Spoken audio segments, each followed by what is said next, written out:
వి gold trusted gold buyers తాకట్టులో ఉన్న బంగారాన్ని విడిపించి ఈ రోజు ఉన్న మార్కెట్ ధరకే కొనబడును. మరిన్ని వివరాలకు సంప్రదించండి 7710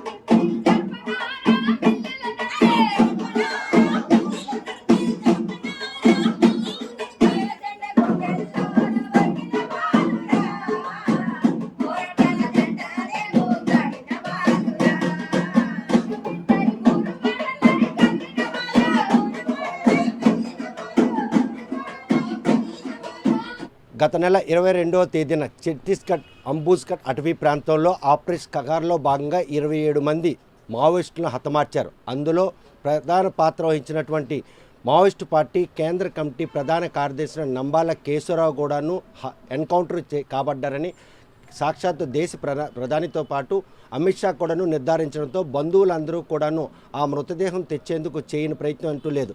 కాకపోతే మృతదేహం ఇవ్వకుండా నారాయణపూర్ అటవీ ప్రాంతంలో ఆయన భౌతికాయాన్ని మాత్రం అంత్యక్రియలు నిర్వహించారని ఛత్తీస్గఢ్ పోలీసులు నిర్ధారించిన తర్వాత 26వ తేదీన ఆ కుటుంబ సభ్యులు మాత్రం ఈ వార్తను నిర్ధారించుకొని ఆయనకి అంతిమ సంస్కారాలను సాంప్రదాయబద్ధంగా సనాతన సంస్కృతికి అనుగుణంగానే నిర్వహించారు. కాకపోతే ఈరోజు ఆయన సంతాప్ సభకు విచ్చేసినటువంటి సీనియర్ పాత్రికేయులు నల్లి ధర్మారం అంటున్నారు.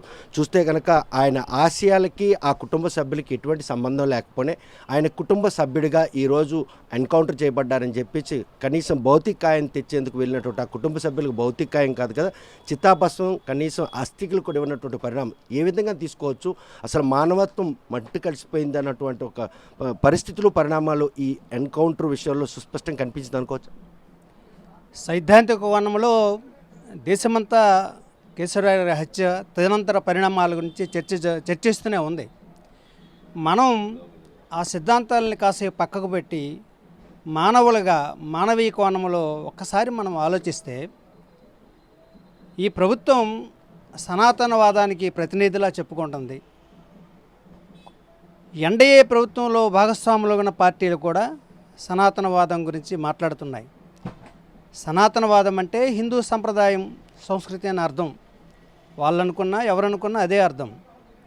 ఆ సంప్రదాయంలో చనిపోయిన మనిషి భౌతిక కాయాన్ని దహనం చేసి ఆ అస్థికలను భస్మాన్ని పవిత్ర గంగాజలాల్లో కలపడం, నిమజ్జనం చేయడం, లేకపోతే మల్లాంటి జిల్లాలో శ్రీకూర్మంలో అస్థికలను నిమజ్జనం చేయడం అనేది ఈ సనాతన సంప్రదాయ భాగంలో జరుగుతుంది. కానీ శవాన్ని ఇచ్చే విధానం ఒకప్పుడు ఉన్నా సరే శవం ఇచ్చిన ఆ శవం నుంచి స్ఫూర్తి పొందుతారేమోనన్న భయంతో శవం ఇవ్వలేదు సరికదా, అక్కడే దగ్ధం చేశారు. మంచిదే, కొన్ని కనీసం పిడికిడి చితాభస్మం ఇవ్వండి, మేము సనాతన సంప్రదాయం ప్రకారం హిందూ సంప్రదాయం ప్రకారం ఆయన పుట్టిన ఊరికి తీసుకెళ్ళి మేము నిమజ్జనం చేసుకొని పూజలు చేసుకొని పెద్ద కర్మ చేసుకుంటామని కుటుంబ సభ్యులు బతిమాలినా కూడా దానికి కూడా వాళ్ళు పోలీసులు అంగీకరించలేదు. ఎందుకు అంతగా వాళ్ళ కఠినంగా వ్యవహరించాల్సి వచ్చింది? కేంద్ర రాష్ట్ర ప్రభుత్వాలు నంబాల కేశవరావు భౌతిక ఇచ్చిన విషయంలో మళ్ళీ ఆ ఊరు కనుక వస్తే ఆయన భావాలు ఏమైనా కూడా నేటి తరానికి వాటి తాలూగా ఆ భావాలు కనెక్ట్ అవుతున్న ఒక భయం వారిని వెంటాడింది అనుకోవచ్చు. మనకు తెలిసిన ఒక విశ్వసనీయమైన సమాచారం ప్రకారం కేశవరావు గారి బంధువులు వెళ్ళి అడిగితే వాళ్ళు అన్నారట, నిజమే, మీకు ఈ భౌతికాయం మీకు ఇస్తాం, మీరేం చేస్తారు, ఊరేగింపుగా తీసుకెళ్తారు, పూలదండలు వేస్తారు, నినాదాలు చేస్తారు, అక్కడ ఆయన దహనం చేసిన తర్వాత దహనం చేసిన స్థలంలో ఒక అమరవీరుల స్తూపం కడతారు, ఆ స్తూపాన్ని చూసి కొత్త తరం వాళ్ళు నక్సలైట్గా మావోయిస్టులుగా మారే ప్రమాదం ఉంది, అందుకే మీకు మేము ఆ భౌతికాయం ఇవ్వము అన్నారట. అంటే అటువంటి త్యాగధనుడి శరీరం కూడా మృతదేహం కూడా ఈ సమాజానికి స్ఫూర్తినిస్తుంది అని పాలకవర్గం పరోక్షంగా చెప్పినట్టు అయింది. ఇది ఎలా అనిపిస్తుందంటే బ్రిటిష్ వాళ్ళు వీళ్ళకన్నా నయం అనిపిస్తుంది. బ్రిటిష్ పరిపాలనలో 1917లో అల్లూరు సీతారామరాజును పట్టుకొని ఆ రంప అడవుల్లో కాల్చేసి ఆ బ్రిటిష్ పోలీసులే దహనం చేసి పిడికిడి బుగ్గి తీసుకెళ్ళి వరాహ నదిలో కలిపారు. దీనికన్నా నంబాల కేశవరావు విషయంలో మన స్వదేశీ పోలీసులు అనుసరించిన విధానం కన్నా వాళ్ళు చాలా మెరుగ్గా ఉన్నారనే మనం అనుకోవచ్చు. అలాగే జలియన్ వాలాబాగ్ దురంతం తర్వాత దాని కారకుడైన డయ్యర్ని లండన్ వెళ్ళి చంపాడు ఉద్దమ్ సింగ్ అనే ఒక పంజాబీ యోధుడు. ఆ ఉద్దమ్ సింగ్ చితాభస్మాన్ని కూడా ఆయన కాల్చేసినా సరే ఆ బ్రిటిష్ ప్రభుత్వం ఆయన చితాభస్మాన్ని భారతదేశం ఆయన బంధువులకు ఇచ్చింది. ఈరోజు కూడా ఆ జలియన్ వాలాబాగ్లో ఆయన చితాభస్మం ఉన్న ఒక కొండ కనిపిస్తుంది మనకి. అంటే ఇక్కడ కూడా మెరుగ్గా బ్రిటిష్ ప్రభుత్వం ప్రవర్తించింది అని అనుకోవాలి. ఆ తర్వాత సర్దార్ భగత్ సింగ్ సుఖదేవ్ రాజ్గురిని ఉరితీసిన తర్వాత 1936లో ఆ మృతదేహాలను చీనాబ్ నదిలో విడిచిపెట్టారు. పోనీ సగం ఖాళీ కాలిన దేహాలైనా ఏమైనా వాళ్ళు ఒక గంగలో వదిలేశారు. ఈ హిందూ మతంతో ఏమాత్రం సంబంధం లేని, హిందూ మత భావజాలం లేని బ్రిటిష్ పరిపాలకులు చేసిన పనిని కూడా ఆ భావజాలానికి ఆ మతానికి ప్రతినిధులం మేమే రక్షకులం అనుకున్న వాళ్ళు ఇవ్వకపోవడం ఎంత అన్యాయం. ఇది మానవీయ కోణంలో ప్రతి భారతీయుడు సిద్ధాంతాలకు అతీతంగా ఆలోచించిన అంశం. ఒక్క విషయం, కేశవరావు గారు వదిన ఆ కుటుంబం ఎవరికి ఈ సిద్ధాంతాలతో కానీ కేశవరావు గారి భావజాలతో సంబంధం లేదు. ఆమె ఒక మాట చెప్పింది, గొప్ప మాట చెప్పింది. ఆనాడు బ్రిటిష్ వాళ్ళు కాల్చేసి చితాభస్మం బంధువులకు ఇవ్వలేదు అల్లూరి సీతారామరాజు. భగత్ సింగ్ కూడా అలా చేశారు. ఈరోజు మా మరిది కేశవరావు కూడా భగత్ సింగ్ అల్లూరి సీతారామరాజుల సరసన నిలబడగల గొప్ప యోధుడు, త్యాగధనుడని ఈ ప్రభుత్వమే పరోక్షంగా ప్రకటించినట్టు అయింది. అందుకు మేము సంతోషిస్తున్నాం అన్నది. నిజంగా నంబాల కేశవరావు ప్రాణం అనేది ఎప్పటికైనా పోక తప్పదు. వీరమరణం, వీర స్వర్గాలు ఉండవు. వీర స్వర్గం అనేది ఒక ప్రజల హృదయాల్లో ఉంటుంది. కేశవరావు అటువంటి యోధులకు సరిసమానమైన యోధుడిగా ఈరోజు చరిత్రలో నిలుస్తాడు. ప్రజల హృదయాన్ని అప్పటికే గెలిచాడు, శాశ్వతంగా నిలుస్తాడని నేను భావిస్తున్నాను. చూస్తే కనుక ప్రస్తుతం ఆ మృతదేహం కోసం బంధువులు ఎటువంటి ప్రయత్నం చేయలేదన్నటువంటి నిందని ఆపాదించి ఆ భౌతిక కాయాన్ని ఏమొచ్చి అంత్యక్రియలు నిర్వహించారు ఛత్తీస్గఢ్ పోలీసులు. ఆ బంధువులు చేసినటువంటి ప్రయత్నంలో రాజకీయ ప్రమేయం కూడా భౌతిక కాయం బంధువులకు ఇవ్వకుండా ఆటంకంగా నిలవడం వెనక అంటే శవాలపై కూడా రాజకీయం చేసే పరిణామం చిక్కోలు జిల్లాలో కొత్త సంస్కృతి దిశగా నడుస్తుంది అనుకోవచ్చు. శవం కోసం ప్రయత్నాలు చేసిన విషయం అందరికీ తెలిసిందే. హైకోర్టుకు వెళ్ళారు వాళ్ళు, మాకు భౌతికాయం అప్పచెప్పండి అని. వాళ్ళు హైకోర్టుని ఆశ్రయించినప్పుడు వాళ్ళు ఏమి ప్రయత్నం చేయలేదని అనడం అనేది సరికాదు. కాకపోతే అక్కడ ఎవరు ఈ శవాలకు సంబంధించి మాకు అప్పగించండి చెప్పడానికి అడగడానికి ఎవరు రాలేదని వాళ్ళని ఆల్రెడీ బంధువులు అక్కడ స్టేషన్లో జగదల్పూర్ స్టేషన్లోనూ ఈ స్టేషన్లన్నీ తిరుగుతున్నప్పుడు కూడా వాళ్ళు ఆ రకంగా ప్రకటించి వాళ్ళు లీగల్గా వాళ్ళు దొరకకుండా ప్రకటించి కాల్చడం జరిగింది. ఇది ఇక ఇందులో రాజకీయం. మీరు ఎందుకు వెళ్ళారో అక్కడికి అని మన జిల్లాకు చెందిన అచ్చెన్నాయుడు గారు మంత్రి ఆయన అనడం అది చాలా అన్యాయం. ఎందుకు ఏ శక్తులు ప్రేరేపిస్తాయన్న మాట అన్నాడో తెలియదు. లేకపోతే అలిపిరి సంఘటనలో నంబాల కేశవరావు ఒక వ్యూహకర్త అనే ప్రచారం జరుగుతుంది. ఒక రకంగా చంద్రబాబు నాయుడు కూడా ఇందులో పరోక్షంగా ఇన్వాల్వ్ అయ్యారన్నారమో తెలియదు. కానీ శవం ఇవ్వడానికి ఎందుకు అభ్యంతరమో, మీరెందుకు అడగడానికి వెళ్ళారు అని వాళ్ళని బెదిరించడమో నాకు అర్థం కాలేదు. కానీ గత శ్రీకాకుళం సాయుధ ఉద్యమ చరిత్ర నుంచి చూస్తే, లేకపోతే మందస జమీందారీ రైతాంగ పోరాటం, గున్నమ్మ వీరమరణం నుంచి చూస్తే శవాలను అప్పగించడం, కనీసం ఆ చితాభస్మం అప్పగించడం, దీనికి ఏ రాజకీయ నాయకులు అడ్డుపడలేదు. ఇది కొత్త దుస్సంప్రదాయం.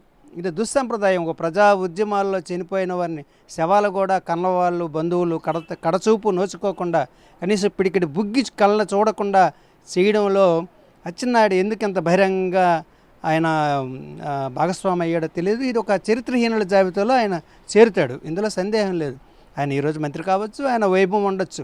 కానీ ఈ రకంగా ఆయన బహిర్గతమైన తర్వాత ఆయన ఒక ప్రజా ఉద్యమ నాయకుల పట్ల ఆయన అనుసరిస్తున్న వైఖరి నిజానికి ఆశ్చర్యం. తమ్మినేని సీతారాము, ఆయన సోదరుడి కంజరాపు ఎర్రనాయుడు కూడా నంబాల కేశవరావు క్లాస్మేట్స్. కనీసం అటువంటి ఒక హృదయంలో ఒక కదలిక ఆయన లేకుండా ఇలా ఒక నిర్ద్వందంగా మీరెందుకు వెళ్ళారో శవాన్ని నరడానికి. నిజానికి ఆ ప్రభుత్వంలో ఉన్న వ్యక్తి, మన జిల్లాకు ఉన్న వ్యక్తి ఆయన సాయం చేయాలి మనకి. ఆ బాడీని తీసుకురావడానికి ఆయన ప్రభుత్వ ప్రతినిధిగా జోక్యం చేసుకొని జరిగింది కనీసం బాడీ ఇవ్వండి, లేకపోతే పిడికిడి బుగ్గి ఇవ్వండి అని చెప్తే ఒక మానవీయ కోణంలో అచ్చెన్నాయుడిని ఈరోజు మనం అందరం కూడా గౌరవిద్దాం, మెచ్చుకుందాం. అలా కాకుండా ఇలా చేయడం అనేది ఎక్కడ లేదు మన జిల్లా చరిత్ర. నాకు తెలిసి ఇలా ప్రవర్తించిన నాయకుడు ఇంకెవరూ లేరు. ఇది ఒక దుస్సంప్రదాయం. ఇది ఎల్లకాలం ఇది కొనసాగుతుంది అనుకోకండి. ఎవరికి ఏవి శాశ్వతాలు కావు. ఆయన విప్లవ జీవితం శాశ్వతమైందని అనుకున్నాడు. ఆ ముగింపు కూడా ఆయన అలాగే జరిగింది. ఆయన అనుకున్నట్టే జరిగింది. ఆయన ఏమి పారిపోవడానికి ఆయనకి అనేక మార్గాలు ఉన్నా ఆయన పారిపోకుండా నాయకుడు ముందుండి నడిపించాడనే ఒక ఉద్దేశంతో నిలబడి ఆయన ఆత్మత్యాగం చేశాడు.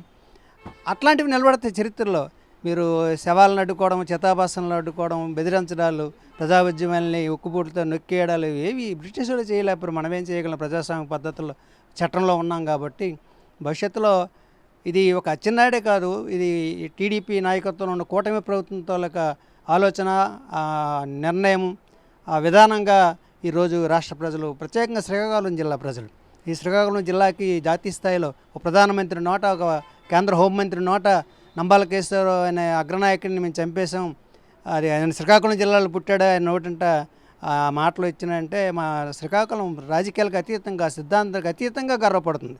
ఈ గర్వాన్ని నువ్వు పంచుకోవాల్సిన అచ్చెన్నాయుడు, మీరు ఆ గర్వాన్ని పంచుకోకుండా దిగజారిన చరిత్రలో భాగస్వామ్యం అవడం చాలా బాగాలేదు అని ఎక్కువ మంది అనుకుంటున్నారు. జర్నలిస్టులుగా, మెజారిటీ జర్నలిస్టులుగా మేము అనుకుంటున్నాం. చూస్తే కనుక ప్రస్తుతం నంబాల కేశవరావు భౌతిక అప్పగింపడంలో మాత్రం ఛత్తీస్గఢ్ పోలీసులు వ్యవహరించిన తీరుని తీవ్రంగా తప్పుపడుతున్నారు. భౌతిక అంటే బ్రిటిష్ వారి పరిపాలనలో కూడాను వారికి వ్యతిరేకంగా పోరాడిన వారిని హతమార్చి ఆ భౌతికాన్ని అంత్యక్రియలు నిర్వహించిన తర్వాత ఆ చితాభస్మాలను సమీపంలో ఉన్నటువంటి నదుల్లో కలిపే సంస్కృతి కూడాను భారతదేశంలో భారతీయ పౌరుడై ఉండి విప్లవభావాలకి ఆకర్షితుడైన 45 ఏళ్ళుగా అడవిబాటలో పట్టినటువంటి ఆయన చంపేశామని నిర్ధారించిన తర్వాత ఆయన భౌతికాన్ని ఇచ్చే విషయంలో మాత్రం రాజకీయ ప్రమేయం కూడా ఒక సాంప్రదాయానికి తెరతీసే విధంగా ఉంది. ఈ రాష్ట్రానికి చెందినటువంటి, ఈ జిల్లాకు చెందినటువంటి మంత్రి ఈ విషయంలో అడ్డుపడ్డాన్ని మాత్రం ఇది ఒక దుస్సాంప్రదాయానికి మాత్రం తెరతీశారనుకోవచ్చు. నంబాల కేశవరావును మాత్రం ఈరోజు స్వాతంత్ర వీరుల చెంతన చేర్చడంలో కేంద్ర రాష్ట్ర ప్రభుత్వాలు ఆయన భౌతిక బంధువులకు అప్పచెప్పే విషయంలో చేసినట్టు వైఖరి మాత్రం అందరినీ ఆలోచింపజేస్తుంది.